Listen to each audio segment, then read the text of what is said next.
देखिए, लग रहा था ये होना तो था ही, पर ऐसे एकदम से होगा ये मुझे लग नहीं रहा था, क्योंकि मुझे लगा था ये टेस्ट सीरीज खेलेगा, क्योंकि जिस तरह की फॉर्म में है और जिस तरह की मेंटरशिप की इंडियन टीम को जरूरत है, और स्पेशली इंग्लैंड का दौरा हमेशा एक लिटमस टेस्ट रहता है। बट मुझे लगता है कि अगर सोचा है, सोच के किया होगा और इतना कुछ अचीव करा है तो बिल्कुल सही है। I am with him, but थोड़ा दिल उदास सा है, क्योंकि मुझे लगता था कि एक बड़ा सा मैच होता, फेयरवेल होता टेस्ट मैच।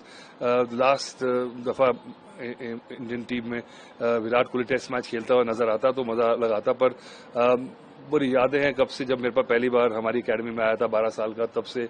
और अब इतना कुछ अचीव करके एक one of the legends of the game है, और एक ऐसा खिलाड़ी है जिसने जिस तरह से हम गेम को खेलते हैं जो, और जिस तरह से इस खेल को कंज्यूम करती है पब्लिक, उसको ही बदल दिया उसने। मुझे लगता है कुछ बहुत कम प्लेयर आते हैं ऐसे जो कि एकदम से पैराडाइम शिफ्ट होता है गेम में, और जस्ट अपने एटीट्यूड्स की बात नहीं है, बट अपनी इंटेंसिटी की तरफ से। और मुझे लगता है कि जिस तरह से अपने अलग स्टाइल में, जो कि अगर देखें तो आपको लगेगा कि ज्यादा नहीं खेल पाएगा क्योंकि अनऑर्थोडॉक्स है, पर उसके साथ मैनेज किया, जो रिकॉर्ड बनाए, और सचिन गए और एकदम से हमें ऐसा प्लेयर मिल गया।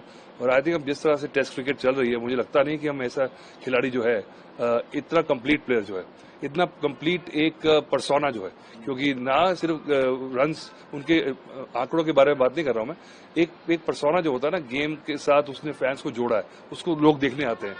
तो एक वो मैग्नेटिज्म जो है ना, एक करिश्मा जो है, वो बहुत कम खिलाड़ियों में होता है।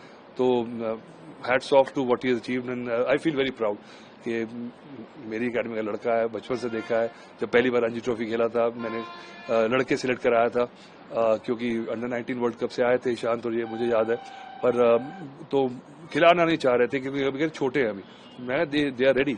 उसके बाद इंडियन टीम में खेला, और जिस तरह से उसने अचीवमेंट करी है, और अभी मैं सुन रहा था लोग कह रहे हैं कि देखिए 700 750 रन बना देता, 10,000 हो जाते, तो क्या उससे कोई ज्यादा बढ़िया प्लेयर थोड़ी हो जाता। So I think long live the king.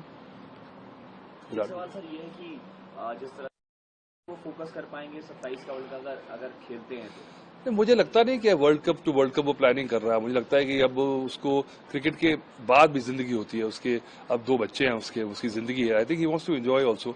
और क्योंकि क्रिकेट में क्या होता है, इतना, और जिस तरह से वो है, इतना फोकस है और ओवर द टॉप फोकस है कि उसके लिए बाकी चीजों के लिए उसके पास बचती नहीं बैंडविड्थ।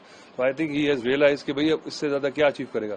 और आई थिंक टॉप पे जा रहा है, तो लोग कहते हैं कि अब क्यों जा रहे हो भाई, और कई कहते हैं कब जाओगे भाई। तो 98% प्लेयर्स जो है वो बोलते हैं भी कब जा रहे हो। ये कई कुछ कमी प्लेयर्स होते हैं जो बोलते हैं क्यों जा रहे हो भाई।